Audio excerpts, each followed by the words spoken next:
Hi there, I'm Mary Annarella of Lyrical Knits, and you've reached a tutorial for how to work the short rows in the Mystery Knitalong Only Yarn in the Building as wrap and turn.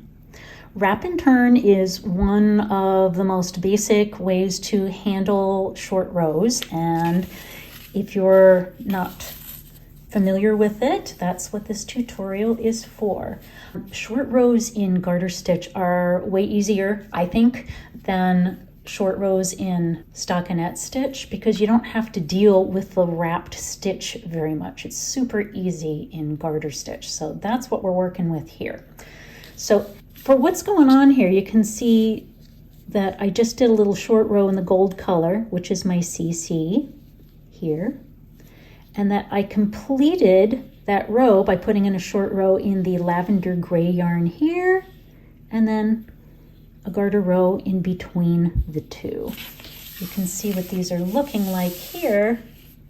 These lines going this way, that's the point of the color patterning, to get different lengths of line rather than just plain stripes.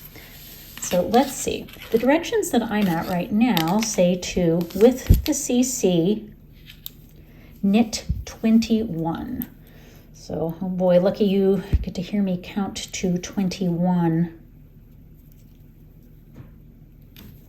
There we go.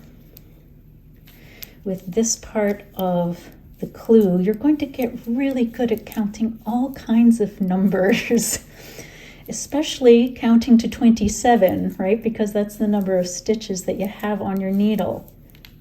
Well, that number is going to vary with the short rows. So I advise you not to count your total stitches until you're done with the C1 section. All right. Oh, I must be getting close to 21 stitches. Let's see. Get that out of the way. 3, 6, 9, 12, 15, 18, 21. Yay, I count by threes. And then our instructions say to SR, which stands for short row. If you are using the wrap and turn method, what you do is you're going to wrap this next stitch before you turn. So the way I wrap and turn is that I bring my yarn forward, slip that next stitch purlwise, move my yarn back,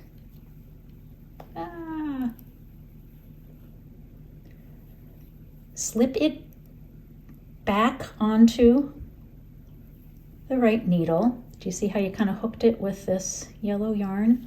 And then turn to the other side.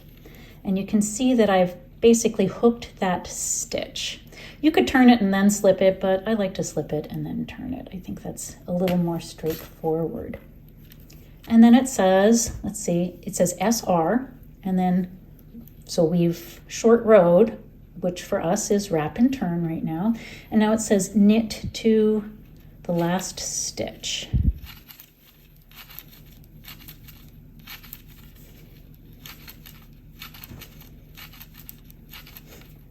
The noise you hear is the sound of my circular needle up against the artboard background here. In case you're wondering.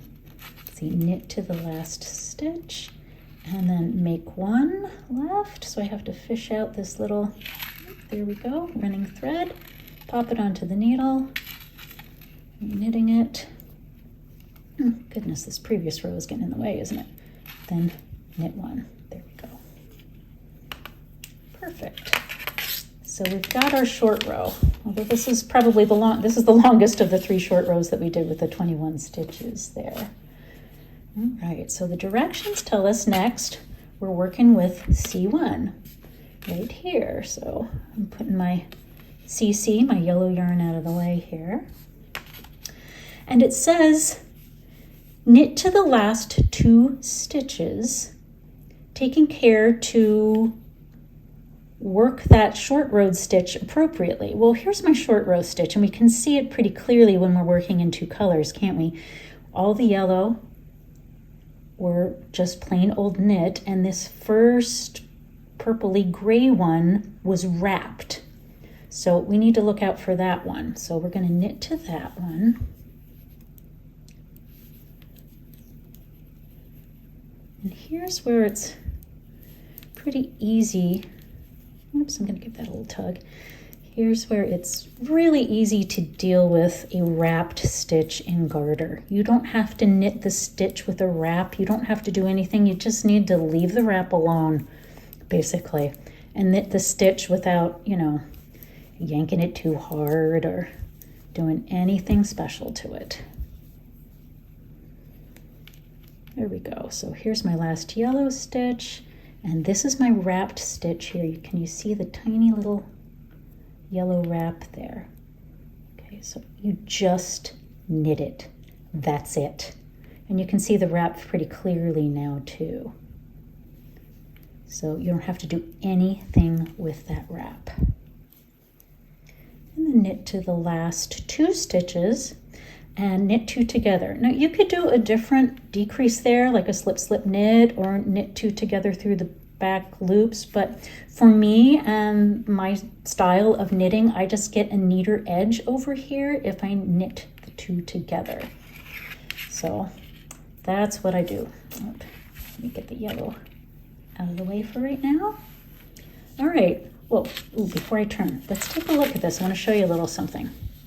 Okay, so here we've got a short row in the yellow.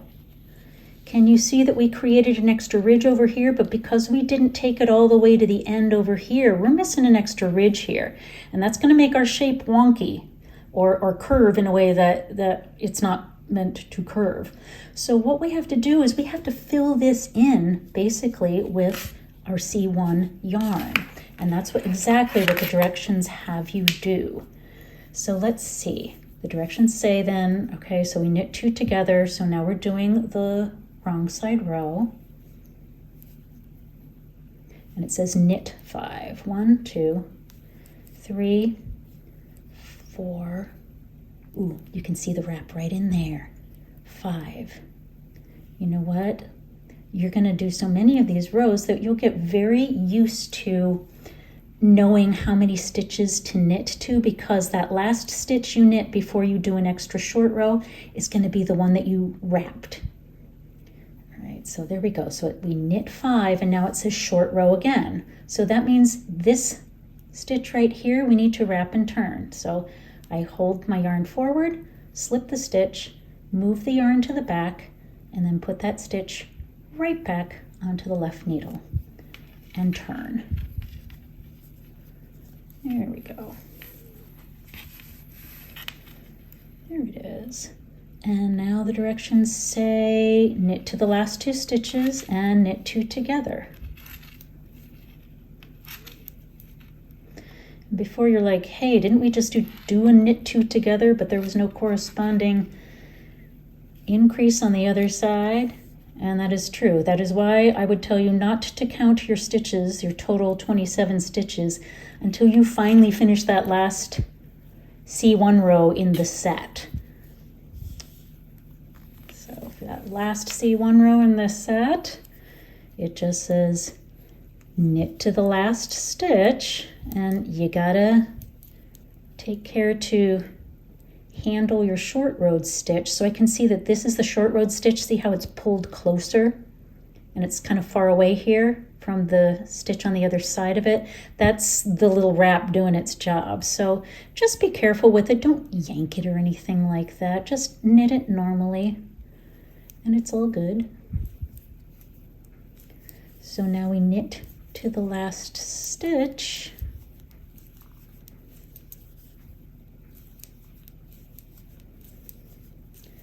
And we're going to make one, and that'll bring us back to our 27 stitches. You are going to get really good at counting to 27 stitches in this. Okay, there we go. I'm fishing out my little running thread between the last 2 stitches and knit that. Okay, so there we are. These were done with wrap and turn here. And these other short rows I did with German short rows. It is totally up to you which one you find easiest. You could even do a mix of both if you want. If you're in the mood for German, go ahead and do your German short rows. If you are in the mood for a little wrap and turning, then go for that.